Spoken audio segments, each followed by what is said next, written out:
खबर शामिल कंदासीं आवा सिंध न्यूज़ चैनल मौजूद ठारू शाह रिपोर्ट साबिर अली बबर ठारू शाह बरसां गोड़ दीन ममन चांडियो ते नवाब शाह पुलिस जी चढ़ाई नौजवान खंबे गुम वारसन जो एहतजाज इंसाफ जो मुतालबो ठारू शाह बरसां गोड़ दीन ममन चांडियो में नवाब शाह पुलिस जे वॾनि अटालन ॻोठ ते चढ़ाई करे ॻोठड़नि इसरार चांडियो खे खंबे गुम करे छॾियो। नौजवान जे वारस अब्दुल लतीफ़ चांडियो फहद चांडियो पुलिस खिलाफ़ एहतजाज कंदे चयो त नवाब शाह पुलिस चादर चो दीवारी जो तक़दुस पामाल कंदे घरनि ते चढ़ाई करे असांजे नौजवान इसरार चांडियो खे खंबे गुम करे छॾियो आहे। हिननि चयो त नौजवान जा संदसि घरवारीअ सां घरू मसला हलंदड़नि जंहिंसां संदसि को बि तालुक़ु न आहे। पुलिस बिला जवाज़ नौजवान खे खंबे गुम करे छॾियो आहे। असांखे ख़दशो आहे त पुलिस कूड़े मुक़ाबले में नौजवान खे मारींदे। हिननि ॾींहुं अॼु शहद बनज़राबाद SSP नौशरो फिरोज़ ऐं ॿियनि वसवारनि खां इंसाफ़ जो मुतालबो कयो आहे।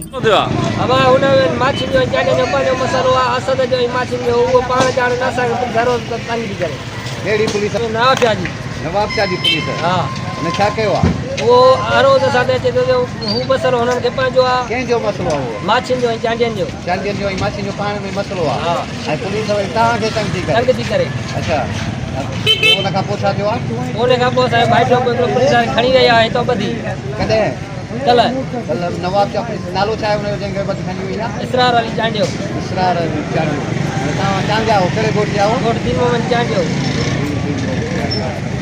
इसरार अली चांडियो खे माना खणी वई आहे। माना तव्हांजो चांडियनि मां माछियुनि सां को बि रिश्तो कोन्हे। माना कहिड़े सां मुख़्तार कुझु बि न आहे। नालो छा आहे? अब्दुल लतीफ़ चांडियो।